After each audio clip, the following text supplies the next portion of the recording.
सोचो, एक आदमी था जो जैनिटर था, झाड़ू लगाता था, पेट्रोल पंप पर काम करता था, और दूसरा आदमी हार्वर्ड से एमबीए किया हुआ मेरिल लंच में सीनियर एग्जीक्यूटिव था।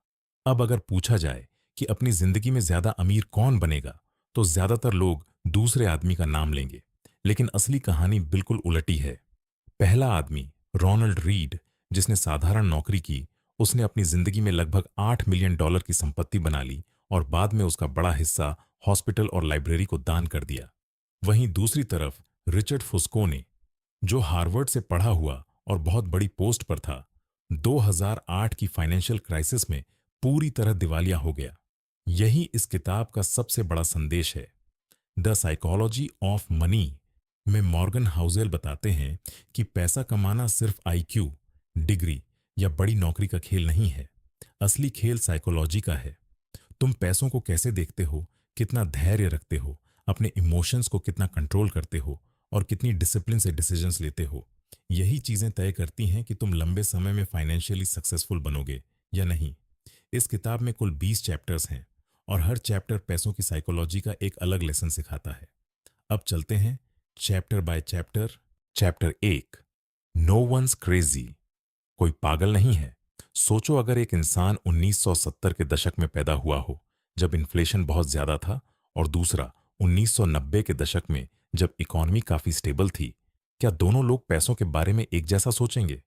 बिल्कुल नहीं। यही इस चैप्टर का सबसे बड़ा लेसन है।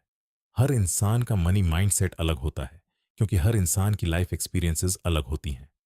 एक गरीब इंसान लॉटरी टिकट खरीदता है क्योंकि उसके लिए वो सिर्फ टिकट नहीं, बल्कि उम्मीद और सपना है। वहीं एक अमीर इंसान उसे पैसों की बर्बादी मानता है। दोनों में से कोई गलत नहीं है, बस दोनों का पर्सपेक्टिव अलग है। रिसर्च भी यही कहती है कि इंसान का इन्वेस्टमेंट बिहेवियर काफी हद तक उस समय पर डिपेंड करता है जब वो 20 से 30 साल की उम्र में होता है।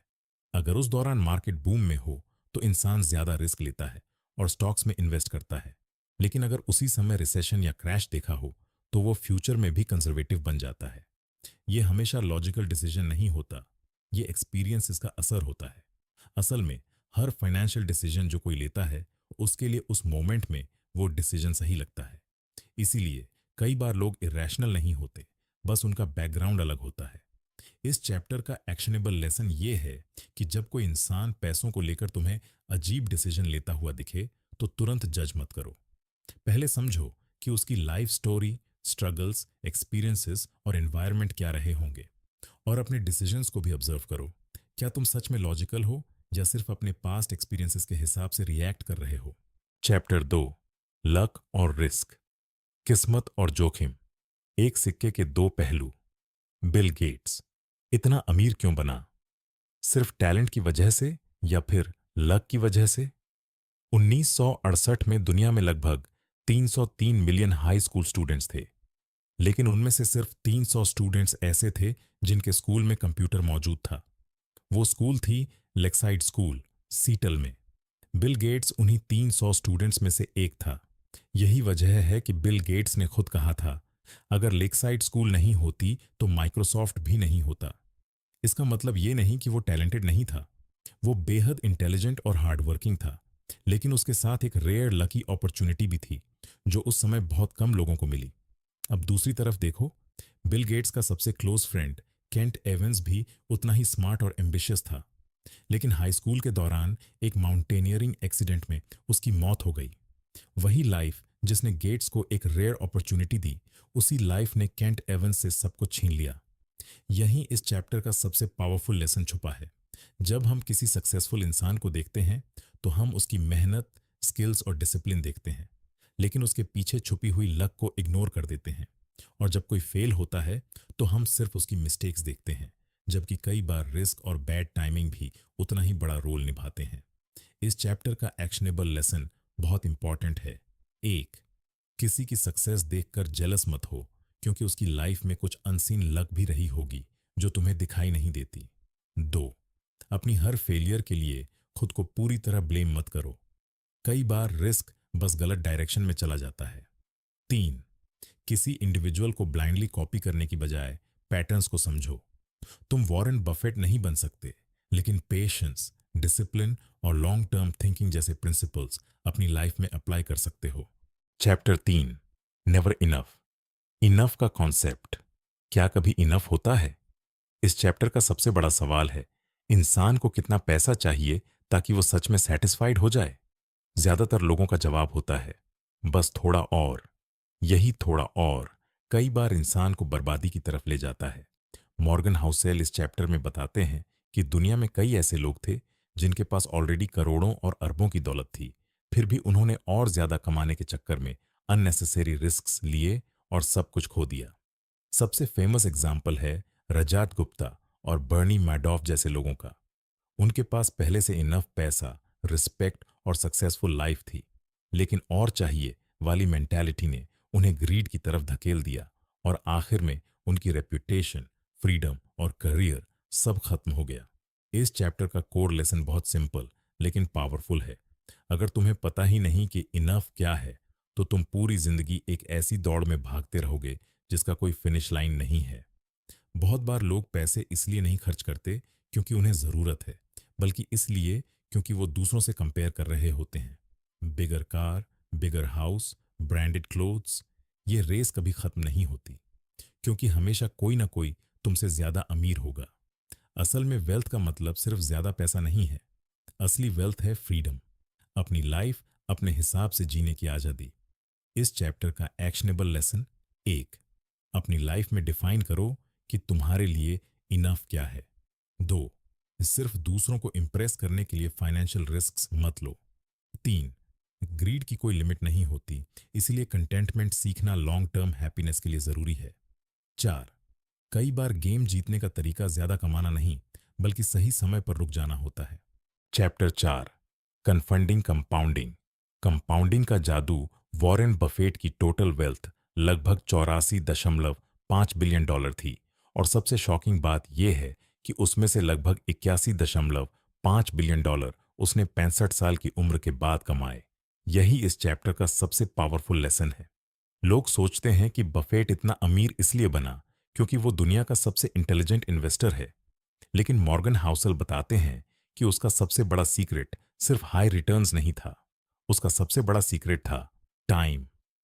बफेट ने बहुत छोटी उम्र, लगभग 10 साल से इन्वेस्टिंग शुरू कर दी थी, और उसने डेकेड्स तक लगातार इन्वेस्ट किया। यही कंपाउंडिंग की असली ताकत है।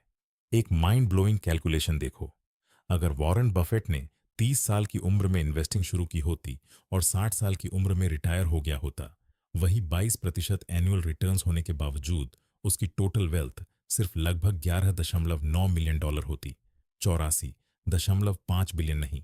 यानी फर्क टैलेंट का कम और टाइम का ज्यादा था। इस कॉन्सेप्ट को समझाने के लिए ऑथर आइस एज का एग्जाम्पल देते हैं। साइंटिस्ट्स ने पाया कि आइस एज की शुरुआत एक बहुत छोटी चीज से हुई थी, एक ऐसा समर जिसमें पिछली विंटर की थोड़ी सी बर्फ नहीं पिघली। फिर वही बर्फ अगले साल और ज्यादा बर्फ को अट्रैक्ट करने लगी। धीरे धीरे एक चेन रिएक्शन शुरू हुआ और हजारों साल बाद पूरी दुनिया बदल गई। कंपाउंडिंग भी बिल्कुल ऐसा ही काम करता है। शुरुआत छोटी होती है, रिजल्ट्स शुरू में दिखाई भी नहीं देते, लेकिन अगर कंसिस्टेंसी बनी रहे और टाइम मिलता रहे तो वही छोटी ग्रोथ फ्यूचर में मैसिव रिजल्ट्स बन जाती है। अब जिम साइमंस का एग्जाम्पल देखो। जिम साइमंस ने वॉरेन बफेट से लगभग 3 गुना ज्यादा एनुअल रिटर्न्स जनरेट किए, फिर भी उसकी वेल्थ बफेट से बहुत कम रही। क्यों? क्योंकि बफेट ने इन्वेस्टिंग बहुत पहले शुरू की और ज्यादा लंबे समय तक इन्वेस्टेड रहा। इस चैप्टर का सबसे इंपॉर्टेंट एक्शनेबल लेसन: 1, इन्वेस्टिंग शुरू करने के लिए परफेक्ट समय का इंतजार मत करो, जितना जल्दी शुरू करोगे उतना फायदा मिलेगा। 2, शुरुआत छोटी हो सकती है, चाहे सिर्फ 500 रुपये पर मंथ ही क्यों ना हो, कंसिस्टेंसी ज्यादा इंपॉर्टेंट है। 3, हाईएस्ट रिटर्न्स के पीछे भागने की बजाय लॉन्ग टर्म पेशेंस पर फोकस करो। 4, कंपाउंडिंग का असली फॉर्मूला है छोटी शुरुआत प्लस कंसिस्टेंसी प्लस बहुत सारा टाइम। और इस चैप्टर की सबसे simple teaching: shut up and wait. यानी बार बार पैनिक करने की बजाय पेशेंस रखो और कंपाउंडिंग को अपना काम करने दो। Chapter 5, getting wealthy versus staying wealthy. अमीर बनना वर्सेस अमीर बने रहना। 1929 के स्टॉक मार्केट क्रैश के दौरान जेसी लिवरमोर ने हिस्ट्री के सबसे बड़े प्रॉफिट्स में से एक बनाया। उसने मार्केट के खिलाफ बेट लगाया था और एक ही दिन में लगभग $3 बिलियन कमा लिए। लेकिन सिर्फ 4 साल बाद उसकी पूरी जिंदगी बदल गई। वो लगातार बड़े रिस्क्स लेता रहा, ओवर कॉन्फिडेंट हो गया, डेट में डूब गया और आखिर में उसने सब कुछ खो दिया। बाद में डिप्रेशन और फाइनेंशियल कोलैप्स की वजह से उसने सुसाइड कर ली। यही इस चैप्टर का सबसे बड़ा लेसन है। अमीर बनना और अमीर बने रहना, ये दोनों बिल्कुल अलग स्किल्स हैं। अमीर बनने के लिए कई बार रिस्क लेना पड़ता है, कॉन्फिडेंस चाहिए, ऑप्टिमिज्म चाहिए, एग्रेसिव डिसीजंस लेने पड़ते हैं। लेकिन वेल्थ को लंबे समय तक बचाकर रखने के लिए अलग माइंडसेट चाहिए, ह्यूमिलिटी, पेशेंस, डिसिप्लिन और थोड़ी पैरानोया भी। मॉर्गन हाउसल कहते हैं कि इन्वेस्टिंग का सबसे बड़ा गोल सिर्फ हाई रिटर्न्स कमाना नहीं है, सबसे बड़ा गोल है गेम में टिके रहना। अगर तुम सरवाइव ही नहीं कर पाए तो फ्यूचर अपॉर्चुनिटीज का कोई फायदा नहीं मिलेगा। इस चैप्टर के 3 सबसे important survival principles. 1, financially unbreakable बनो। बुल मार्केट में कैश बोरिंग लगता है। लोग कहते हैं कि पैसा पड़ा हुआ है, लेकिन वही कैश और सेफ्टी मार्जिन बेयर मार्केट में तुम्हें सरवाइव कराते हैं। एक बैड इन्वेस्टमेंट और पैनिक सेलिंग इंसान को गेम से बाहर कर सकती है। 2, हमेशा मानकर चलो कि प्लान पूरी तरह काम नहीं करेगा। कोई भी financial plan future perfectly predict नहीं कर सकता। 2000 में बना प्लान 2008 की क्राइसिस नहीं देख सकता था, इसलिए फ्लेक्सिबिलिटी जरूरी है। वॉरेन बफेट ने कई रिसेशंस और क्रैशेस देखे, लेकिन उन्होंने पैनिक में डिसीजंस नहीं लिए। 3, long term optimistic, short term paranoid. बनो लॉन्ग टर्म में दुनिया जनरली आगे बढ़ती है, इकोनॉमी ग्रो करती है, बिजनेसेस इंप्रूव होते हैं। लेकिन शॉर्ट टर्म में क्रैशेस, रिसेशंस और केओस आते रहेंगे। इसलिए फ्यूचर को लेकर होपफुल रहो, लेकिन रिस्क्स के लिए प्रिपेयर्ड भी रहो। इस चैप्टर में रिक ग्वेरिन की स्टोरी भी बहुत इंपॉर्टेंट है। रिक ग्वेरिन वॉरेन बफेट का पार्टनर था और उतना ही इंटेलिजेंट इन्वेस्टर माना जाता था, लेकिन उसने जल्दी अमीर बनने के लिए मार्जिन लोन्स लिए। जब मार्केट क्रैश हुआ और स्टॉक्स लगभग 70% गिर गए, तो उसे मजबूरी में अपने बर्कशायर हैथवे शेयर्स बहुत कम प्राइस पर बेचने पड़े। आज वही शेयर्स लाखों करोड़ों के बराबर हैं। वॉरेन बफेट ने बाद में कहा, रिक जल्दी अमीर होना चाहता था। यही मिस्टेक कई लोग करते हैं। इस चैप्टर का एक्शनेबल लेसन। 1, इन्वेस्टिंग में सर्वाइवल सबसे बड़ी स्ट्रैटेजी है। 2, ऐसे रिस्क्स मत लो जो तुम्हें परमानेंटली गेम से बाहर कर दे। 3, वेल्थ बिल्ड करने से ज्यादा मुश्किल होता है वेल्थ को प्रोटेक्ट करना। 4, स्लो ग्रोथ बोरिंग लग सकती है, लेकिन वही लॉन्ग टर्म सक्सेस बनाती है। Chapter 6, tails, you win. Failure normal है, इसे एक्सेप्ट करो। लोग अक्सर सोचते हैं कि सक्सेसफुल लोग हमेशा सही डिसीजंस लेते हैं, लेकिन रियलिटी बिल्कुल अलग है। वॉरेन बफेट ने अपनी जिंदगी में लगभग 400 से 500 कंपनीज में इन्वेस्ट किया, लेकिन उसकी टोटल वेल्थ का बड़ा हिस्सा सिर्फ कुछ गिने चुने इन्वेस्टमेंट से आया। यानी हर इन्वेस्टमेंट एक्स्ट्रॉर्डिनरी नहीं था। कुछ रेयर टेल इवेंट्स ने पूरी गेम बदल दी। यही इस चैप्टर का कोर आइडिया है। लाइफ और इन्वेस्टिंग में हर चीज परफेक्ट होने की जरूरत नहीं होती। कई बार सिर्फ कुछ बड़े विन्स ही सारी फेलियर्स को कवर कर देते हैं। मॉर्गन हाउसेल टेल इवेंट्स की बात करते हैं। इसका मतलब होता है ऐसे रेयर आउटकम्स जो बाकी सभी रिजल्ट से कई गुना ज्यादा इंपैक्ट डालते हैं। डिज्नी का एग्जाम्पल देखो। डिज्नी ने सैकड़ों एवरेज या फेल्ड कार्टून्स बनाए थे, लेकिन फिर स्नो वाइट आई और उसने पूरी कंपनी को नई डायरेक्शन दे दी। एक बड़ी सक्सेस ने बाकी फेलियर्स को इनसिग्निफिकेंट बना दिया। वेंचर कैपिटल इंडस्ट्री भी इसी प्रिंसिपल पर चलती है। हजारों स्टार्टअप्स में इन्वेस्ट किया जाता है, उनमें से ज्यादातर फेल हो जाते हैं और पैसा डूब जाता है।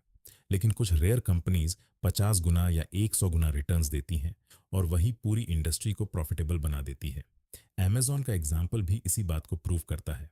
अमेज़न ने बहुत सारे प्रोडक्ट्स लॉन्च किए जो फेल हो गए, जैसे फायर फोन, ट्रैवल प्रोजेक्ट्स और कई एक्सपेरिमेंट्स। लेकिन अमेज़न प्राइम और AWS जैसी सर्विसेज इतनी बड़ी सक्सेस बनी कि उन्होंने बाकी फेलियर्स को पूरी तरह कवर कर दिया। जेफ बेजोस ने खुद कहा था, हमारा हिट रेशियो बहुत ज्यादा हाई है, हमें और ज्यादा फेल होना चाहिए। मतलब एक्सपेरिमेंटेशन और फेलियर्स सक्सेस का हिस्सा हैं। रसल 3000 स्टॉक इंडेक्स का डेटा भी यही दिखाता है। लगभग 40% कंपनीज ने अपनी मेजॉरिटी वैल्यू परमानेंटली खो दी। फिर भी पूरे इंडेक्स ने मैसिव रिटर्न्स दिए, क्योंकि कुछ कंपनीज जैसे माइक्रोसॉफ्ट और वॉलमार्ट ने एक्स्ट्रॉर्डिनरी ग्रोथ दिखाई। इस चैप्टर में क्रिस रॉक का एग्जाम्पल भी बहुत इंटरेस्टिंग है। लोग उसे स्टेज पर परफेक्ट कॉमेडियन के रूप में देखते हैं, लेकिन उसके पीछे दर्जनों फेल्ड जोक्स, स्मॉल शोज और कांस्टेंट प्रैक्टिस होती है। जो सक्सेस दिखती है वो actually hundreds of imperfect attempts के बाद का फाइनल रिजल्ट होती है। इस चैप्टर का एक्शनेबल लेसन बहुत पावरफुल है। 1. हर बार सही होना जरूरी नहीं है। 2. फेलियर्स को प्रोसेस का नॉर्मल हिस्सा समझो। 3. लॉन्ग टर्म सक्सेस के लिए कुछ बड़े विंस ही काफी होते हैं। 4. इंडिविजुअल फेलियर्स पर ओवर रिएक्ट मत करो, हमेशा ओवरऑल प्रोग्रेस और टोटल पोर्टफोलियो को देखो। 5. अगर तुम हाफ टाइम गलत हो, लेकिन जब सही हो तब बड़ा रिजल्ट मिले, तब भी तुम लाइफ में बहुत सक्सेसफुल हो सकते हो। Chapter 7, freedom. पैसे का सबसे बड़ा फायदा, अपने टाइम पर कंट्रोल। अगर किसी से पूछा जाए कि खुश रहने का असली फॉर्मूला क्या है, तो ज्यादातर लोग कहेंगे ज्यादा पैसा, बड़ा घर, लग्जरी लाइफ या हाई स्टेटस जॉब। लेकिन रिसर्च कुछ और कहती है। रिसर्चर एंगस कैम्बेल ने पाया कि जो लोग अपनी जिंदगी पर कंट्रोल महसूस करते हैं वो कंसिस्टेंटली ज्यादा खुश रहते हैं। हैप्पीनेस का सबसे बड़ा फैक्टर सिर्फ इनकम नहीं है।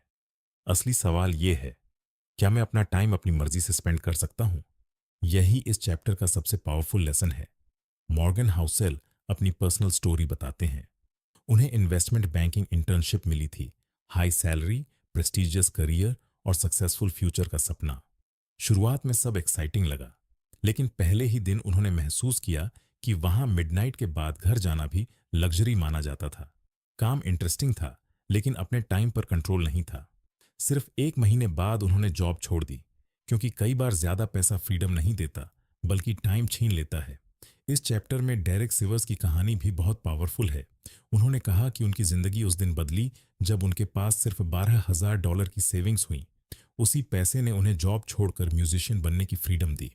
बाद में जब उनकी कंपनी मिलियंस में बिकी, तब वो सिर्फ बैंक बैलेंस बढ़ना था।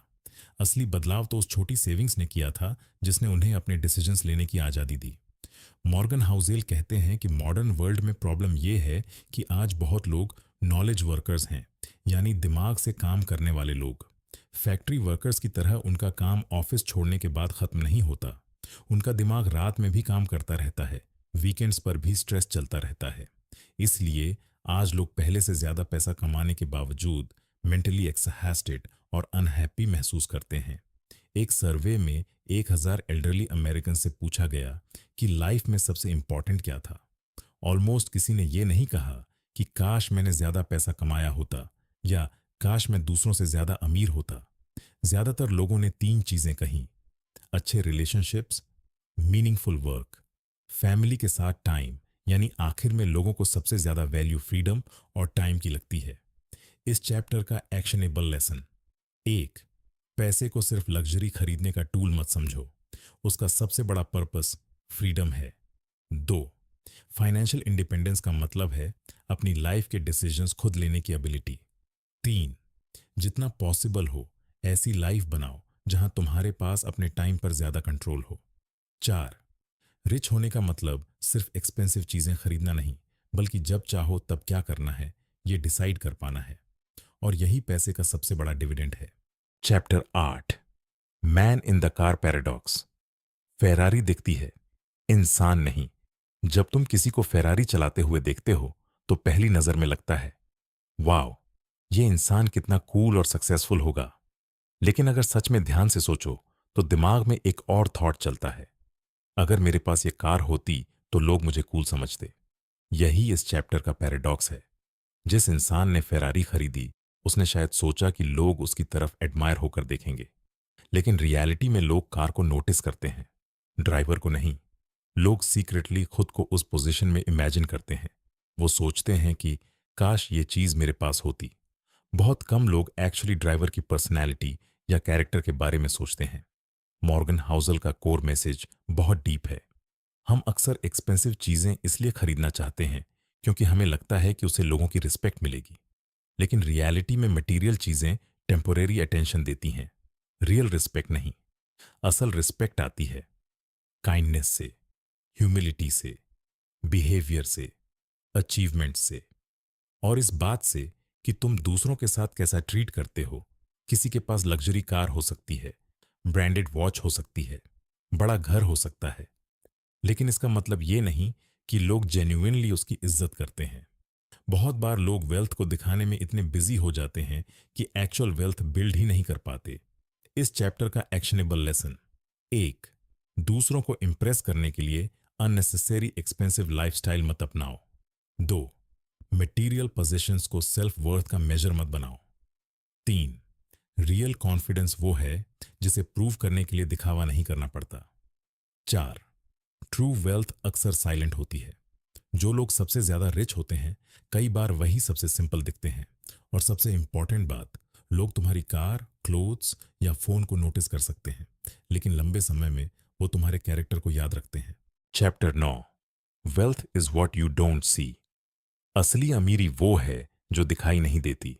बहुत बार हम किसी की एक्सपेंसिव कार, ब्रांडेड क्लोथ्स या लग्जरी लाइफस्टाइल देखकर अस्यूम कर लेते हैं कि वो इंसान बहुत अमीर है। लेकिन मॉर्गन हाउसल कहते हैं कि असली वेल्थ अक्सर दिखाई ही नहीं देती। इस चैप्टर में एक इंटरेस्टिंग स्टोरी आती है। एक आदमी रोज वैलेट पार्किंग में अपनी पोर्शे लेकर आता था। सब लोग सोचते थे कि वो बहुत वेल्थी होगा, लेकिन एक दिन वो होंडा में आया। जब पूछा गया कि क्या हुआ, तो पता चला कि उसकी पोर्शे रिपोजेस हो गई थी। यानी वो कार एक्चुअली उसकी फाइनेंशियल स्ट्रेंथ नहीं, बल्कि फाइनेंशियल प्रेशर थी। यही इस चैप्टर का कोर लेसन है। किसी की दिखाई देने वाली लाइफस्टाइल देखकर उसकी एक्चुअल फाइनेंशियल कंडीशन जज नहीं की जा सकती। अगर किसी ने $1 लाख की कार खरीदी है, तो टेक्निकली उसके पास अब $1 लाख कम है या उतना डेट ज्यादा है। कार वेल्थ का प्रूफ नहीं है, कई बार वो वेल्थ की एब्सेंस का प्रूफ होती है। मॉर्गन हाउसेल रिच और वेल्थी के बीच का फर्क समझाते हैं। रिच मतलब जिसके पास अभी हाई इनकम है और जो ओपनली पैसा स्पेंड कर रहा है। वेल्थी मतलब जिसने पैसा स्पेंड नहीं किया, बल्कि सेव और इन्वेस्ट किया है ताकि फ्यूचर में उसके पास फ्रीडम और ऑप्शंस हों। असल वेल्थ बैंक अकाउंट, इन्वेस्टमेंट्स और एसेट्स में क्वाइटली बैठी होती है। वो इंस्टाग्राम पोस्ट्स या फ्लैशी लाइफस्टाइल में दिखाई नहीं देती। इस चैप्टर में रियाना का एग्जाम्पल भी दिया गया है। इतनी सक्सेसफुल सिंगर होने के बावजूद वो फाइनेंशियल ट्रबल के करीब पहुंच गई थी, क्योंकि स्पेंडिंग बहुत ज्यादा थी। उसके फाइनेंशियल एडवाइजर ने कहा, अगर तुम पैसे से चीजें खरीदते रहोगे तो तुम्हारे पास चीजें होंगी, पैसा नहीं। यानी वेल्थ का मतलब चीजें कलेक्ट करना नहीं, बल्कि फाइनेंशियल सिक्योरिटी और फ्रीडम बनाना है। इस चैप्टर का एक्शनेबल लेसन: एक, वेल्थ बराबर अनस्पेंट इनकम। जो पैसा तुम आज अननेसेसरी खर्च नहीं करते, वही फ्यूचर में तुम्हारी फ्रीडम बनता है। दो, लाइफस्टाइल दिखाने की बजाय एसेट्स बिल्ड करने पर फोकस करो। तीन, फाइनेंशियल सक्सेस हमेशा बाहर से विजिबल नहीं होती। चार, सेविंग्स बोरिंग लग सकती है, लेकिन वही फ्यूचर अपॉर्चुनिटीज और पीस ऑफ माइंड देती है। और सबसे इंपॉर्टेंट बात, असली वेल्थ वो नहीं जो लोग देख सकें। असली वेल्थ वो है जो तुम्हें चॉइस, सिक्योरिटी और इंडिपेंडेंस देती है, even when nobody notice it. Chapter 10, save money. बचत करो, बस करो। ज्यादातर लोग सोचते हैं कि अमीर बनने के लिए बहुत बड़ी सैलरी या एक्स्ट्रॉर्डिनरी इन्वेस्टमेंट्स चाहिए। लेकिन मॉर्गन हाउसल कहते हैं कि फाइनेंशियल सक्सेस की सबसे इंपॉर्टेंट चीज अक्सर बहुत सिंपल होती है। हाई सेविंग्स रेट, मतलब तुम कितना कमाते हो उससे भी ज्यादा इंपॉर्टेंट है कि तुम कितना बचाते हो। इस चैप्टर में 1970 के दशक का ऑयल क्राइसिस का एग्जाम्पल दिया गया है। उस समय लोगों को डर था कि दुनिया में ऑयल खत्म हो जाएगा, लेकिन ऐसा नहीं हुआ। क्यों? क्योंकि लोगों ने ज्यादा ऑयल ढूंढने की बजाय इफिशिएंट कार्स, मशीन्स और फैक्ट्रीज बनाई। अमेरिका आज 1950 की तुलना में हर डॉलर जीडीपी पर लगभग 60% कम एनर्जी यूज करता है। यानी वेल्थ सिर्फ ज्यादा रिसोर्सेज होने से नहीं आती, कई बार कम जरूरत होने से भी आती है। पैसों के साथ भी यही प्रिंसिपल काम करता है। लोग इन्वेस्टिंग रिटर्न्स इंप्रूव करने के पीछे बहुत टाइम और एनर्जी लगाते हैं। 0.1% एक्स्ट्रा रिटर्न्स के लिए स्ट्रेटजीज ढूंढते हैं, जबकि उनकी लाइफस्टाइल में ऐसे एक्सपेंसेस होते हैं जिन्हें आसानी से रिड्यूस किया जा सकता है। सेविंग्स रेट फाइनेंशियल लाइफ का सबसे कंट्रोलेबल फैक्टर है। इस चैप्टर का एक पावरफुल आइडिया है, सेविंग्स बराबर इनकम माइनस ईगो। मतलब जितना ज्यादा इंसान दूसरों को इम्प्रेस करने की कोशिश करेगा, उतना कम पैसा बचा पाएगा। जो लोग कंसिस्टेंटली वेल्थ बिल्ड करते हैं, वो अक्सर सिंपल लाइफस्टाइल जीते हैं। उन्हें हर समय दिखावा करने की जरूरत महसूस नहीं होती। मर्गन हाउसेल ये भी कहते हैं कि सेविंग्स सिर्फ किसी स्पेसिफिक गोल के लिए नहीं होनी चाहिए। हाँ, रिटायरमेंट, हाउस या फ्यूचर प्लान्स इंपॉर्टेंट हैं, लेकिन लाइफ हमेशा अनप्रिडिक्टेबल रहेगी। अचानक इमरजेंसीज, अपॉर्चुनिटीज या चेंजेस आ सकते हैं। इसलिए सेविंग सिर्फ फाइनेंशियल हैबिट नहीं, बल्कि फ्रीडम का सोर्स है। इमरजेंसी फंड सिर्फ पैसे का बैकअप नहीं होता, वो स्ट्रेस कम करता है, कॉन्फिडेंस देता है और जरूरत पड़ने पर चॉइसेस देता है। इस चैप्टर का एक्शनेबल लेसन: 1, ये ज्यादा कमाने से पहले ज्यादा बचाने की हैबिट बनाओ। 2, लाइफस्टाइल इन्फ्लेशन से बचो। इनकम बढ़े तो हर बार एक्सपेंसेस बढ़ाना जरूरी नहीं। 3, दूसरों को इम्प्रेस करने की रेस फाइनेंशियल फ्रीडम को डिस्ट्रॉय कर सकती है। 4, सेविंग का पर्पस सिर्फ फ्यूचर परचेजेस नहीं, बल्कि पीस ऑफ माइंड और फ्लेक्सिबिलिटी भी है। और सबसे इंपॉर्टेंट बात, फाइनेंशियल सक्सेस हमेशा हाई इनकम से नहीं आती। कई बार वो सिंपल हैबिट्स, लो ईगो और कंसिस्टेंट सेविंग से बनती है। Chapter 11, reasonable, rational. सिर्फ लॉजिकल नहीं, रीजनेबल बनो। हैरी मार्कोविट्स वो इंसान थे जिन्होंने मॉडर्न पोर्टफोलियो थ्योरी बनाई और इसके लिए नोबेल प्राइज भी जीता। उन्होंने पूरी दुनिया को मैथमेटिकली परफेक्ट इन्वेस्टिंग के कंसेप्ट सिखाए। लेकिन जब उनसे पूछा गया कि वो अपना खुद का पैसा कैसे इन्वेस्ट करते हैं, तो उनका जवाब सरप्राइजिंग था। उन्होंने कहा, 50% स्टॉक्स और 50% बॉन्ड्स। कोई कॉम्प्लेक्स फॉर्मूला नहीं, कोई एडवांस्ड कैलकुलेशन नहीं। क्यों? क्योंकि उन्हें डर था कि अगर मार्केट क्रैश हुआ तो वो इमोशनली रिग्रेट फील करेंगे। इसलिए उन्होंने ऐसा पोर्टफोलियो चुना जिसे वो मेंटली हैंडल कर सकें। यही इस चैप्टर का सबसे इंपॉर्टेंट लेसन है। जो स्ट्रैटेजी मैथमेटिकली परफेक्ट लगती है, वो जरूरी नहीं कि इमोशनली भी सस्टेनेबल हो। मॉर्गन हाउसल कहते हैं कि इन्वेस्टिंग सिर्फ नंबर्स का गेम नहीं है, ये इमोशंस, फियर, पेशेंस और बिहेवियर का गेम भी है। इस चैप्टर में फीवर का एग्जाम्पल दिया गया है। साइंटिफिकली देखा जाए तो फीवर बॉडी को इन्फेक्शन से लड़ने में हेल्प करता है। प्योर लॉजिक के हिसाब से फीवर को नेचुरली रहने देना चाहिए, लेकिन प्रैक्टिकली कोई ऐसा नहीं करता, क्योंकि फीवर अनकंफर्टेबल लगता है। डॉक्टर का काम सिर्फ बीमारी ठीक करना नहीं होता, उसका काम पेशेंट को कंफर्टेबल रखना भी होता है। इन्वेस्टिंग में भी यही होता है। अगर कोई स्ट्रैटेजी थियोरेटिकली परफेक्ट है, लेकिन मार्केट क्रैश में तुम पैनिक होकर उसे छोड़ देते हो, तो वो स्ट्रैटेजी प्रैक्टिकली यूजलेस है। दूसरी तरफ, अगर कोई स्ट्रैटेजी मैथमेटिकली थोड़ा लेस एफिशिएंट है, लेकिन तुम उसे डिकेड्स तक कंसिस्टेंटली फॉलो कर सकते हो, तो लॉन्ग टर्म में वही ज्यादा पावरफुल बन जाती है। इस चैप्टर का कोर टीचिंग है, बेस्ट फाइनेंशियल प्लान वो नहीं जो स्प्रेडशीट में परफेक्ट दिखे। बेस्ट प्लान वो है जिसे तुम इमोशनली सर्वाइव कर सको। मॉर्गन हाउसल ये भी कहते हैं कि कई लोग अपने होम टाउन या फेमिलियर कंपनीज में इन्वेस्ट करते हैं। टेक्निकली ये परफेक्टली रैशनल नहीं है, लेकिन अगर फेमिलियरिटी की वजह से वो लंबे समय तक इन्वेस्टेड रहते हैं, तो ये रीजनेबल डिसीजन बन जाता है। इस चैप्टर का एक्शनेबल लेसन: 1, ऐसी स्ट्रैटेजी चुनो जिसे तुम मार्केट क्रैशेस और टफ टाइम्स में भी फॉलो कर सको। 2, सिर्फ हाईएस्ट रिटर्न्स के पीछे मत भागो, इमोशनल स्टेबिलिटी ज्यादा इंपॉर्टेंट है। 3, इन्वेस्टिंग में कंसिस्टेंसी परफेक्शन से ज्यादा वैल्यूएबल है। 4, लॉन्ग टर्म सक्सेस का सीक्रेट अक्सर सिंपल होता है। ऐसी स्ट्रैटेजी बनाओ जो तुम्हें रात में चैन से सोने दे। और सबसे इंपॉर्टेंट बात, मैथमेटिकली परफेक्ट होना जरूरी नहीं, इमोशनली सस्टेनेबल होना ज्यादा जरूरी है। Chapter 12, surprise. हिस्ट्री से सब कुछ सीखना पॉसिबल नहीं है।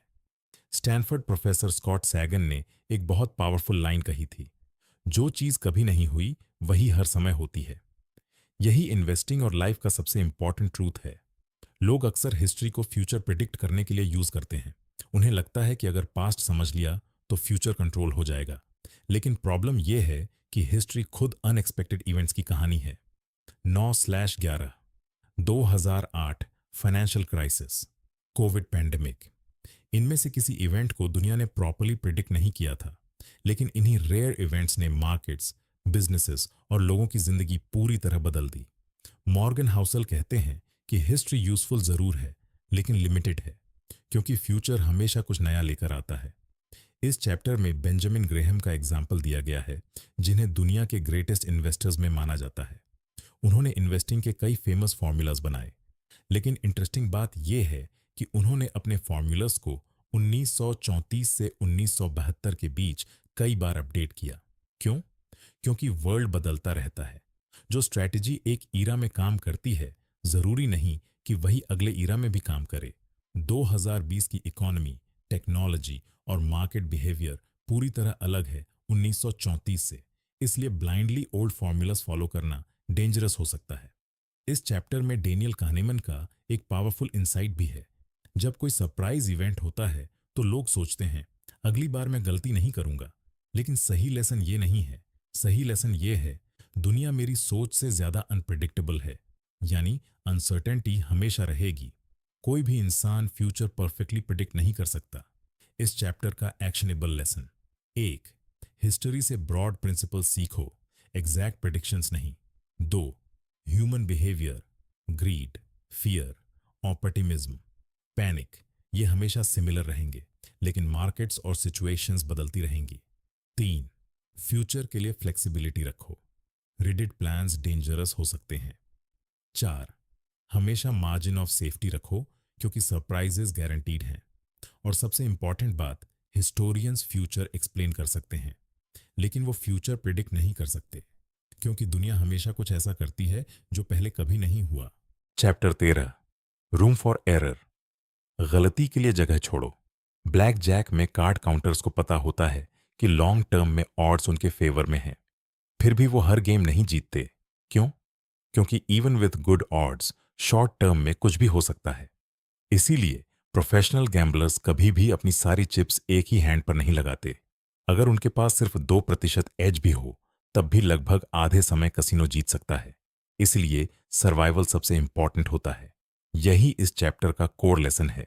लाइफ और इन्वेस्टिंग में सिर्फ स्मार्ट होना काफी नहीं है, तुम्हारे पास मिस्टेक्स, अनसर्टेनिटी और बैड लक के लिए भी स्पेस होना चाहिए। बेंजामिन ग्रेहम ने इसे मार्जिन ऑफ सेफ्टी कहा था। उनकी फेमस लाइन थी, the purpose of margin of safety is to render the forecast unnecessary. मतलब तुम्हारा फाइनेंशियल प्लान इतना स्ट्रांग होना चाहिए कि अगर तुम्हारी प्रिडिक्शन गलत भी निकले तब भी तुम सर्वाइव कर सको। इस चैप्टर में WWIV की एक इंटरेस्टिंग स्टोरी भी है। जर्मन टैंक्स टेक्निकली बहुत पावरफुल थे, लेकिन एक बार रेनी सीजन में टैंक्स लंबे समय तक खड़े रहे और माइज ने उनकी वायरिंग खा ली। जब टैंक्स की जरूरत पड़ी तो उनमें से कई काम ही नहीं कर पाए। प्रॉब्लम टेक्नोलॉजी में नहीं थी, प्रॉब्लम वो अनएक्सपेक्टेड रिस्क था जिसके बारे में किसी ने सोचा ही नहीं। यही इन्वेस्टिंग में भी होता है। हिस्ट्री अक्सर वही रिस्क्स दिखाती है जो पहले हो चुके हैं, लेकिन फ्यूचर कई बार ऐसी प्रॉब्लम्स लाता है जो किसी ने इमेजिन भी नहीं की होती। मॉर्गन हाउसेल अपनी पर्सनल स्ट्रैटेजी बताते हैं।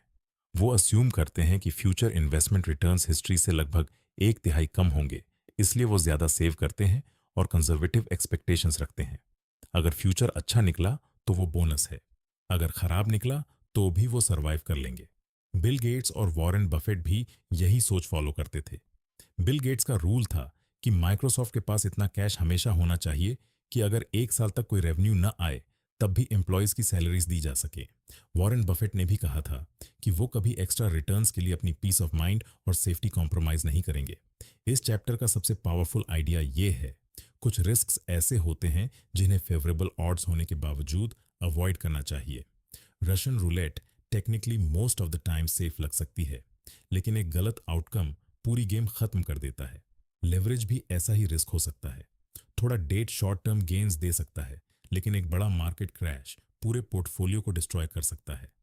इस चैप्टर का एक्शनेबल लेसन: 1. हमेशा मार्जिन ऑफ सेफ्टी रखो, इन्वेस्टिंग में भी और लाइफ में भी। 2. अपने फाइनेंसेस को इस तरह प्लान करो कि अनएक्सपेक्टेड प्रॉब्लम्स आने पर भी सर्वाइव कर सको।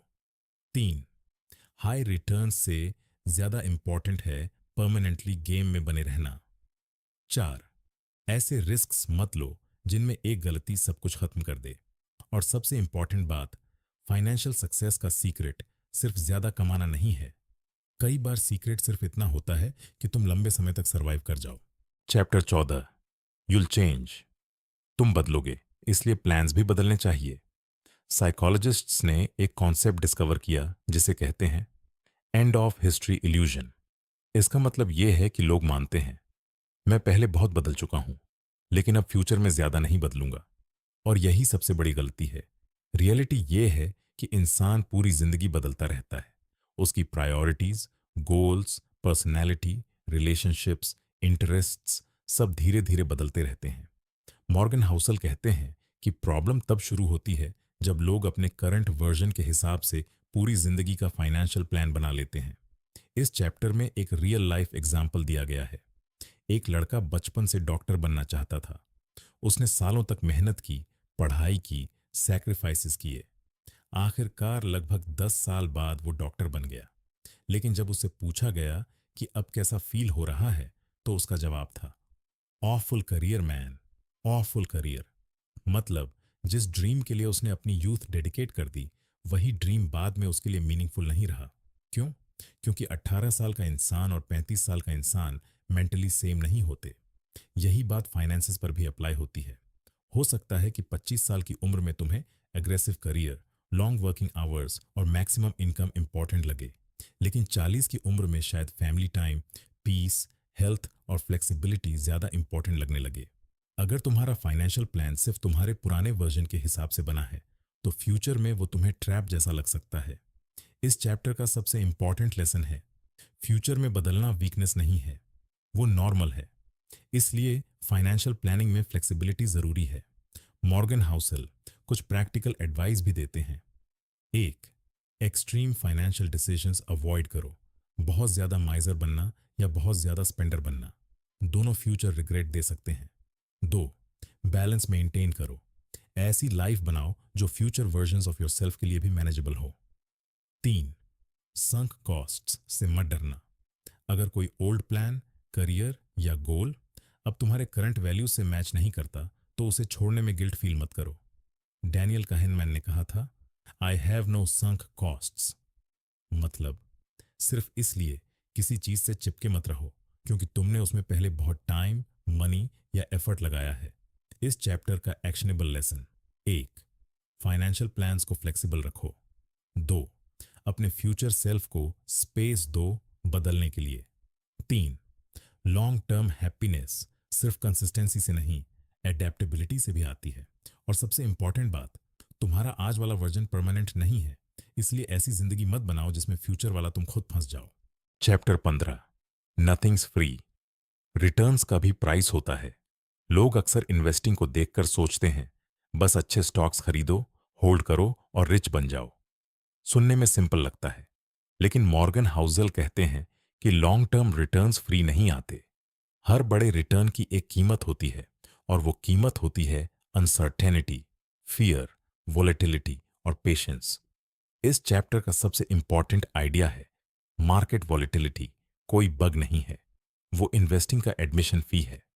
S&P 500 ने पिछले कई दशकों में एक्स्ट्रॉर्डिनरी रिटर्न्स दिए, लेकिन उन रिटर्न्स के बीच काउंटलेस क्रैशेस, पैनिक्स, रिसेशंस और अनसर्टेनिटी भी आई।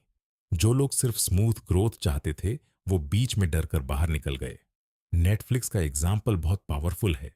2002 से 2018 के बीच नेटफ्लिक्स ने लगभग 35,000% प्लस रिटर्न्स दिए।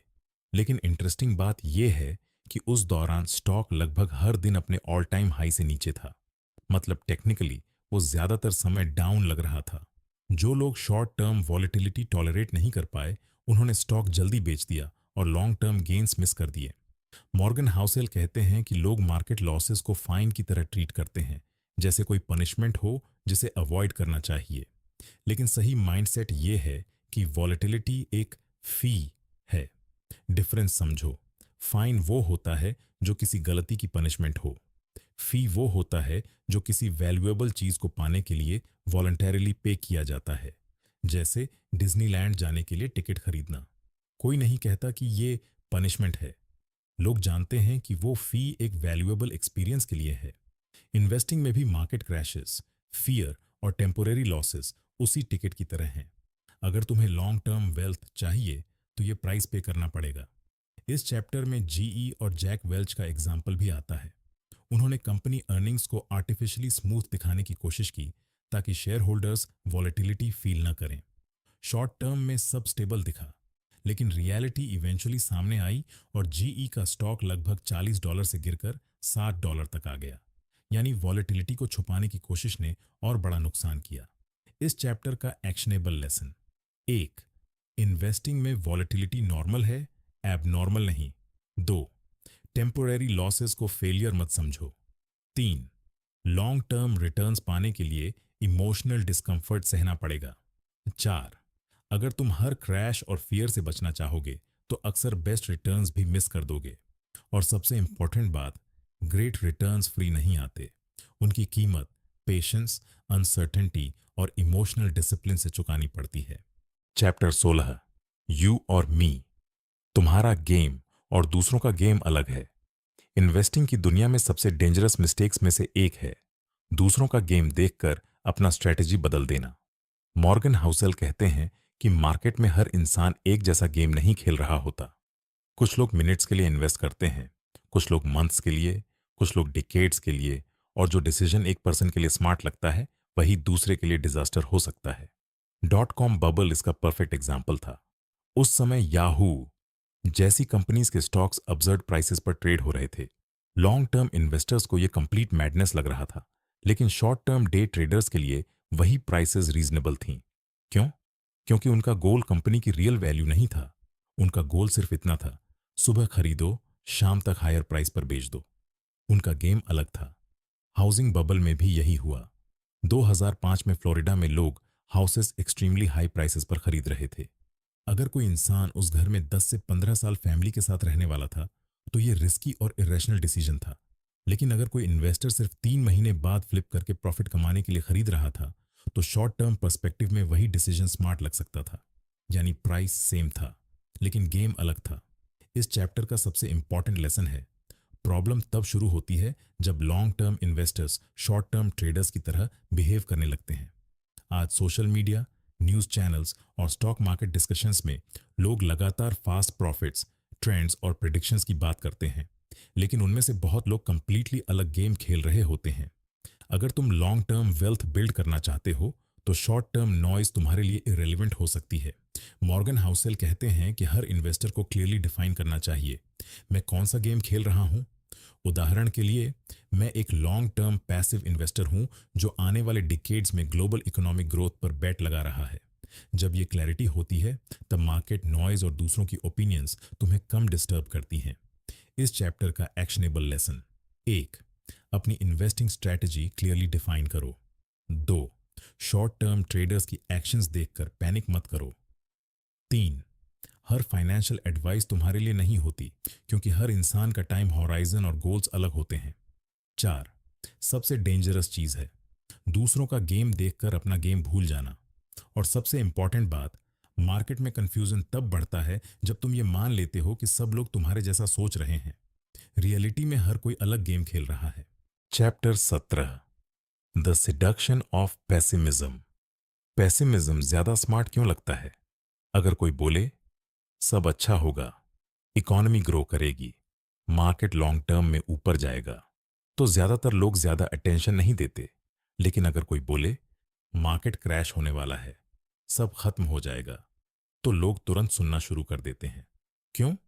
क्योंकि पेसिमिज्म इंसानों को नेचुरली ज्यादा कन्विंसिंग और इंटेलिजेंट लगता है। मॉर्गन हाउसेल कहते हैं कि बैड न्यूज हमेशा ज्यादा पावरफुल महसूस होती है कंपेयर टू गुड न्यूज। इसके पीछे कई साइकोलॉजिकल रीजंस हैं।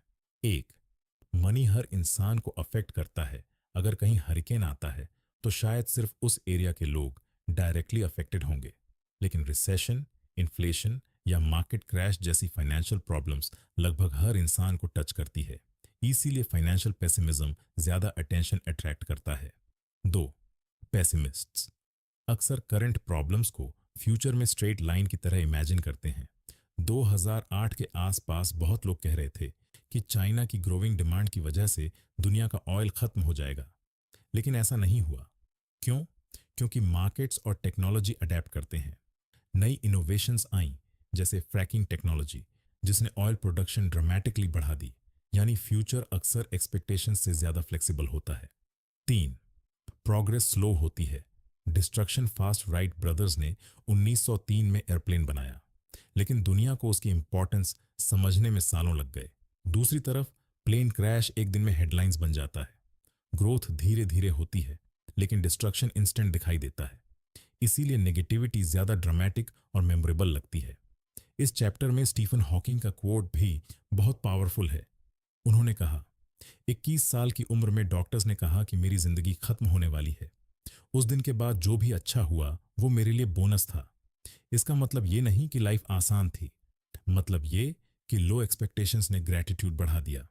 मॉर्गन हाउसल कहते हैं कि ऑप्टिमिज्म का मतलब ब्लाइंड पॉजिटिविटी नहीं है। इंटेलिजेंट ऑप्टिमिज्म का मतलब है शॉर्ट टर्म में प्रॉब्लम्स आएंगी, क्रैशेस आएंगे, अनसर्टेनिटी रहेगी, लेकिन लॉन्ग टर्म में प्रोग्रेस होने की संभावना ज्यादा है। हिस्ट्री भी यही दिखाती है। दुनिया ने वॉर्स, रिसेशंस, पेंडेमिक्स और क्रैशेस देखे, फिर भी टेक्नोलॉजी, लिविंग स्टैंडर्ड्स और वेल्थ लॉन्ग टर्म में बढ़ी है। इस चैप्टर का एक्शनेबल लेसन: 1. हर नेगेटिव प्रिडिक्शन को अल्टीमेट ट्रूथ मत मानो। 2. शॉर्ट टर्म केओस और लॉन्ग टर्म प्रोग्रेस में फर्क समझो। 3. पेसिमिज्म स्मार्ट लग सकता है, लेकिन हिस्टोरिकली लॉन्ग टर्म ऑप्टिमिज्म ज्यादा एक्यूरेट रहा है। 4. एक्सपेक्टेशंस रियलिस्टिक रखो ताकि लाइफ की अच्छी चीजें अप्रिशिएट कर सको। और सबसे इंपॉर्टेंट बात, फियर जल्दी अटेंशन लेता है, लेकिन पेशेंस और ऑप्टिमिज्म लंबे समय में ज्यादा रिवॉर्ड देते हैं। Chapter 18, when you'll believe anything. Story की ताकत। 2007 से 2009 के बीच दुनिया ने मैसिव फाइनेंशियल क्राइसिस देखी। अगर उस समय कोई एलियन पृथ्वी पर आता तो उसे शायद सब कुछ ऑलमोस्ट सेम दिखाई देता। वही सिटीज, वही फैक्ट्रीज, वही वर्कर्स, वही टेक्नोलॉजी। असल में टेक्नोलॉजी तो पहले से बेहतर हो चुकी थी, फिर भी ट्रिलियंस ऑफ डॉलर्स की वेल्थ अचानक कैसे गायब हो गई? मॉर्गन हाउसेल कहते हैं, क्योंकि फिजिकल वर्ल्ड नहीं बदला था, लोगों की कहानी बदल गई थी। 2007 में लोगों की कहानी ये थी, रियल एस्टेट हमेशा ऊपर जाती है, बैंक्स स्मार्ट हैं, मार्केट्स रिस्क को परफेक्टली हैंडल कर सकते हैं। लेकिन 2009 तक वही स्टोरी बदलकर बन गई। सब कुछ कोलैप्स हो रहा है। और जब लोगों की कलेक्टिव स्टोरी बदलती है तो उनका बिहेवियर बदलता है। बिहेवियर बदलता है तो मार्केट्स बदलते हैं। यही इस चैप्टर का सबसे पावरफुल लेसन है। ह्यूमंस फैक्ट्स से कम, स्टोरीज से ज्यादा ड्रिवन होते हैं। जब अनसर्टेनिटी बहुत ज्यादा होती है और कंट्रोल बहुत कम, तब लोग उन चीजों पर बिलीव करने लगते हैं जो उन्हें इमोशनली कंफर्टेबल लगती हैं। इसीलिए लोग कई बार इम्पॉसिबल प्रॉमिसेस, फेक गुरूज या अनरियलिस्टिक फाइनेंशियल स्कीम्स पर भी भरोसा कर लेते हैं। बर्नी मेडॉफ इसका सबसे फेमस एग्जाम्पल है। उसकी इन्वेस्टमेंट स्कीम प्रैक्टिकली इम्पॉसिबल थी। उसके रिटर्न्स ऑलमोस्ट हमेशा स्मूथ रहते थे, जबकि रियल मार्केट्स में ऐसा नहीं होता। उसकी स्ट्रैटेजी प्रॉपर्ली एक्सप्लेन नहीं होती थी। उसका ऑडिट सिस्टम भी सस्पिशियस था। फिर भी हाईली एजुकेटेड और सोफिस्टिकेटेड इन्वेस्टर्स ने उसमें बिलियंस इन्वेस्ट किए। क्यों? क्योंकि लोग उस स्टोरी पर बिलीव करना चाहते थे। वो बिलीव करना चाहते थे कि कोई ऐसा जीनियस एग्जिस्ट करता है जो कंसिस्टेंटली एक्स्ट्रा ऑर्डिनरी रिटर्न्स दे सकता है। मॉर्गन हाउसेल कहते हैं कि इंसान सर्टेनिटी पसंद करता है। एक बिलीवेबल स्टोरी कई बार अनकंफर्टेबल ट्रूथ से ज्यादा अट्रैक्टिव लगती है। इस चैप्टर में डेनियल कानीमन का इनसाइट भी बहुत इंपॉर्टेंट है। उन्होंने कहा, हाइंडसाइट हमें ये इल्यूजन देता है कि दुनिया अंडरस्टैंडेबल है। मतलब जब कोई इवेंट हो जाता है तो बाद में सब कुछ ऑब्वियस लगने लगता है। लोग सोचते हैं ये तो पहले से क्लियर था, लेकिन रियलिटी में फ्यूचर हमेशा अनसर्टेन होता है। नासा एक स्पेसक्राफ्ट को प्लूटो तक इनक्रेडिबल एक्यूरेसी से भेज सकता है क्योंकि फिजिक्स प्रिडिक्टेबल है, लेकिन मार्केट्स और ह्यूमन बिहेवियर प्रिडिक्टेबल नहीं है क्योंकि लोग इमोशंस, फियर, ग्रीड और नैरेटिव से ड्रिवन होते हैं। इस चैप्टर का एक्शनेबल लेसन: 1. हर अट्रैक्टिव स्टोरी पर तुरंत भरोसा मत करो। 2. फाइनेंशियल डिसीजंस में फैक्ट्स और इंसेंटिव्स को देखो, सिर्फ नैरेटिव्स को नहीं। 3. जब कोई चीज too good to be true लगे तो एक्स्ट्रा केयरफुल रहो। 4. फ्यूचर हमेशा अनसर्टेन रहेगा, इसीलिए ओवर कॉन्फिडेंस डेंजरस है। और सबसे इंपॉर्टेंट बात, लोग सिर्फ रियलिटी पर रिएक्ट नहीं करते, वो उस कहानी पर रिएक्ट करते हैं जो वो रियलिटी के बारे में बिलीव करते हैं। चैप्टर 19, ऑल टुगेदर नाउ, सारे लेसन्स। एक साथ इस चैप्टर में मॉर्गन हाउसेल पूरी किताब के सबसे इंपॉर्टेंट लेसन्स को एक साथ समराइज करते हैं। ये पूरी बुक की समरी ऑफ समरीज है, प्रैक्टिकल विजडम जो फाइनेंशियल लाइफ को सिंपल और स्ट्रांग बना सकती है। 1. ह्यूमिलिटी रखो और खुद को माफ करना सीखो। सक्सेस में सिर्फ अपनी इंटेलिजेंस मत देखो, उसमें लक का भी रोल होता है। और फेलियर्स में सिर्फ खुद को ब्लेम मत करो, उसमें रिस्क और अनसर्टेनिटी भी होती है। Nothing is as good or as bad as it seems. मतलब लाइफ रेयरली उतनी परफेक्ट होती है जितनी सक्सेस स्टोरीज दिखती हैं, और ना ही उतनी होपलेस जितनी फेलियर्स महसूस होती हैं। 2. ईगो कम, वेल्थ ज्यादा। असल वेल्थ का फॉर्मूला सिर्फ इनकम नहीं है। वेल्थ बराबर income minus spending minus ego. जितना ज्यादा इंसान दूसरों को इंप्रेस करने की कोशिश करेगा, उतना कम वेल्थ बिल्ड कर पाएगा। 3. ऐसी फाइनेंशियल स्ट्रेटजी बनाओ जिससे रात को चैन की नींद आए। हाईएस्ट रिटर्न्स हमेशा बेस्ट स्ट्रेटजी नहीं होते। अगर तुम्हारी स्ट्रेटजी तुम्हें स्ट्रेस, एंग्जाइटी और स्लीपलेस नाइट्स दे रही है, तो वो तुम्हारे लिए सही नहीं है। पीस ऑफ माइंड भी फाइनेंशियल रिटर्न का हिस्सा है। 4. लॉन्ग टर्म सोचो। इन्वेस्टिंग की सबसे बड़ी ताकत टाइम होराइजन है। टाइम मिस्टेक्स को छोटा कर देता है, कंपाउंडिंग को पावरफुल बना देता है और इमोशंस को शांत कर देता है। 5. बहुत सारी चीजें गलत होंगी और ये नॉर्मल है। हर इन्वेस्टमेंट सक्सेसफुल नहीं होगा, हर प्लान परफेक्ट नहीं चलेगा। लॉन्ग टर्म सक्सेस का मतलब हर बार जीतना नहीं है, मतलब ओवरऑल गेम जीतना है। 6. पैसे का सबसे बड़ा पर्पस है फ्रीडम। पैसा सिर्फ चीजें खरीदने के लिए नहीं है, उसका सबसे बड़ा वैल्यू है अपने टाइम, डिसीजंस और लाइफस्टाइल पर कंट्रोल। 7. सिंपल और हम्बल रहो। काइंडनेस, ह्यूमिलिटी और गुड बिहेवियर लोगों से ज्यादा रिस्पेक्ट दिलाते हैं कंपेयर टू फ्लैशी लाइफस्टाइल और लग्जरी आइटम्स। 8. सेव करो even without a specific reason. Life unpredictable है। सेविंग्स सिर्फ रिटायरमेंट या हाउस के लिए नहीं होती, वो इमरजेंसीज, अपॉर्चुनिटीज और पीस ऑफ माइंड के लिए भी होती है। 9. सक्सेस की कीमत समझो। वॉलेटिलिटी, फियर, अनसर्टेनिटी, डाउट, ये इन्वेस्टिंग की पनिशमेंट नहीं है, ये लॉन्ग टर्म रिटर्न्स की फीस है। 10. हमेशा रूम फॉर एरर रखो। प्लान हमेशा परफेक्टली काम नहीं करेगा, इसलिए बफर, कैश रिजर्व्स और फ्लेक्सिबिलिटी जरूरी है। 11. एक्सट्रीम्स अवॉइड करो। बहुत ज्यादा एग्रेसिव या बहुत ज्यादा कंजर्वेटिव बनने से फ्यूचर रिग्रेट हो सकता है। बैलेंस अक्सर बोरिंग लगता है, लेकिन लॉन्ग टर्म में वही टिकता है। 12. अपना गेम पहचानो। हर इंसान अलग फाइनेंशियल गेम खेल रहा है, इसलिए दूसरों की स्ट्रेटजी देखकर डिस्ट्रैक्टेड मत हो। अपनी गोल्स, टाइम होराइजन और पर्सनैलिटी के हिसाब से डिसीजंस लो।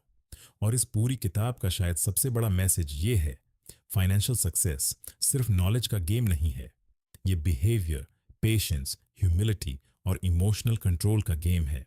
Chapter 20, confessions. मॉर्गन हाउसेल खुद क्या करता है। इस आखिरी चैप्टर में मॉर्गन हाउसेल कोई थ्योरी या लेक्चर नहीं देते। यहां वो अपनी personal financial strategy openly share करते हैं। उनका गोल क्या है? रिच बनना नहीं, फ्री बनना। उनके लिए फाइनेंशियल सक्सेस का मतलब है मैं सुबह उठूं और जो करना चाहूं वो कर सकूं, यानी इंडिपेंडेंस सबसे बड़ी वेल्थ है। मॉर्गन हाउसेल बताते हैं कि कॉलेज के समय उन्होंने जैसा लाइफस्टाइल सेट किया था, उन्होंने उसे इंटेंशनली बहुत ज्यादा अपग्रेड नहीं किया। उनकी इनकम बढ़ती गई, लेकिन लाइफस्टाइल उतना नहीं बढ़ा। जो एक्स्ट्रा इनकम आई, उसका बड़ा हिस्सा सेविंग्स और इन्वेस्टमेंट्स में गया। क्यों? क्योंकि उनका फोकस दिखावे पर नहीं, फ्रीडम पर था। इस चैप्टर में वो अपने घर के बारे में भी बताते हैं। उन्होंने मॉर्गेज फ्री हाउस चुना। मैथमेटिकली शायद ये बेस्ट फाइनेंशियल मूव नहीं माना जाएगा, क्योंकि थियोरेटिकली वो पैसा कहीं इन्वेस्ट करके ज्यादा रिटर्न्स कमा सकते थे, लेकिन साइकोलॉजिकली ये उनके लिए बेस्ट डिसीजन था, क्योंकि डेट फ्री होने से उन्हें पीस ऑफ माइंड मिला। और मॉर्गन हाउसेल के लिए peace of mind maximum return से ज्यादा वैल्यूएबल था। वो ये भी बताते हैं कि उनके लगभग 20% एसेट्स कैश में रहते हैं। पेपर पर यह डिसीजन इनएफिशिएंट लग सकता है। कई लोग कहेंगे कि कैश आइडल पड़ा है, लेकिन उनके लिए इसका पर्पस सिंपल है। उन्हें कभी मजबूरी में इन्वेस्टमेंट्स बेचने की जरूरत न पड़े। यानी कैश सिर्फ रिटर्न्स के लिए नहीं, स्टेबिलिटी और फ्लेक्सिबिलिटी के लिए भी होता है। इन्वेस्टिंग स्ट्रैटेजी की बात करें तो वो बहुत सिंपल अप्रोच फॉलो करते हैं। Low cost index funds, dollar cost averaging, long term investing, no stock picking, maximum simplicity. उनकी सोच ये है, मुझे दुनिया का ग्रेटेस्ट इन्वेस्टर बनने की जरूरत नहीं है, मुझे सिर्फ इतना चाहिए कि मैं फाइनेंशियली सिक्योर और इमोशनली पीसफुल रहूं। इस चैप्टर का सबसे बड़ा मैसेज ये है, पर्सनल फाइनेंस सच में पर्सनल होता है। जो स्ट्रेटजी एक इंसान के लिए परफेक्ट है, जरूरी नहीं कि वो दूसरे के लिए भी सही हो।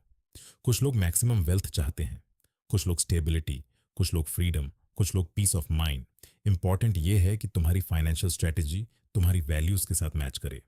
मॉर्गन हाउसल के लिए सबसे इंपॉर्टेंट वैल्यूज थी इंडिपेंडेंस, सिंप्लिसिटी, पीसफुल स्लीप, और शायद पूरी किताब का फाइनल लेसन यही है। मनी का अल्टीमेट पर्पस सिर्फ रिच दिखना नहीं है। मनी का पर्पस है ऐसी जिंदगी बनाना जिसमें तुम्हारे पास कंट्रोल, फ्रीडम और पीस हो। कंक्लूजन, साइकोलॉजी ही सब कुछ है। पूरी किताब का सबसे बड़ा मैसेज बहुत सिंपल है। पैसों के साथ अच्छा करना, इंटेलिजेंस का गेम कम, बिहेवियर का गेम ज्यादा है। यही वजह है कि रोनाल्ड रीड जैसा एक सिंपल जैनिटर अपनी जिंदगी में लगभग $8 मिलियन की वेल्थ बिल्ड कर पाया। उसने कोई एक्स्ट्रॉर्डिनरी बिजनेस नहीं बनाया, कोई कॉम्प्लेक्स स्ट्रैटेजी नहीं अपनाई। उसने सिर्फ पेशेंस, कंसिस्टेंसी और इनफ का कॉन्सेप्ट समझा। वहीं दूसरी तरफ रिचर्ड फुस्कोन, जो हार्वर्ड एमबीए था और वॉल स्ट्रीट पर टॉप पोजीशन में था, फाइनेंशियली कलैप्स हो गया। डिफरेंस इंटेलिजेंस का नहीं था, डिफरेंस बिहेवियर का था। मॉर्गन हाउसल बार बार यही बताते हैं कि फाइनेंस में सबसे डेंजरस चीज लैक ऑफ नॉलेज नहीं है, सबसे डेंजरस चीज है greed, ego, impatience, over confidence और इमोशंस पर कंट्रोल ना होना। जो इंसान मार्केट क्रैश में पैनिक नहीं करता, जो ग्रीड में ऑल इन नहीं जाता, जो इनफ पर रुकना जानता है, जो लॉन्ग टर्म सोच सकता है, वही लॉन्ग टर्म में जीतता है। और इस किताब का एक और ब्यूटीफुल लेसन है, नो वन इज क्रेजी। हर इंसान अपने एक्सपीरियंसेस, स्ट्रगल्स, बैकग्राउंड और सर्कमस्टेंसेस के हिसाब से डिसीजंस लेता है। जो चीज तुम्हें इरेशनल लगती है, वो शायद दूसरे इंसान के लाइफ एक्सपीरियंसेस के हिसाब से परफेक्टली रीजनेबल हो।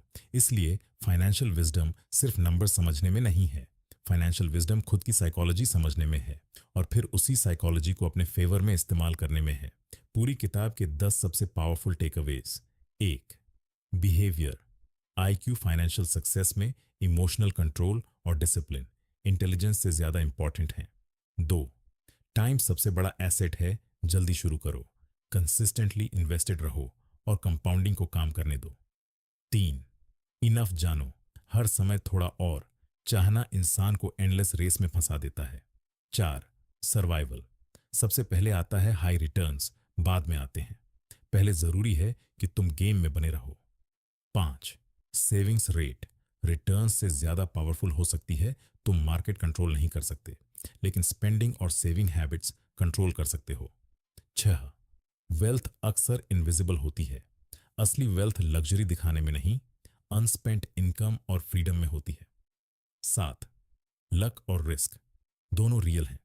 सक्सेस में लक का हिस्सा होता है, फेलियर्स में बैड रिस्क का। 8, रीजनेबल बनो, सिर्फ रैशनल नहीं, ऐसी स्ट्रेटजी चुनो जिसे तुम इमोशनली लंबे समय तक फॉलो कर सको। 9, फ्रीडम सबसे बड़ा फाइनेंशियल रिटर्न है। पैसों का सबसे बड़ा फायदा है अपने टाइम और लाइफ पर कंट्रोल। 10, किसी को जल्दी जज मत करो। हर इंसान अपनी स्टोरी और एक्सपीरियंसेस के हिसाब से डिसीजंस लेता है। और शायद इस पूरी किताब का फाइनल ट्रुथ यही है, मनी सिर्फ मैथ का सब्जेक्ट नहीं है। मनी इंसानी बिहेवियर, इमोशंस और साइकोलॉजी का मिरर है। जो इंसान खुद को समझ लेता है, वो पैसों को भी बेहतर समझने लगता है।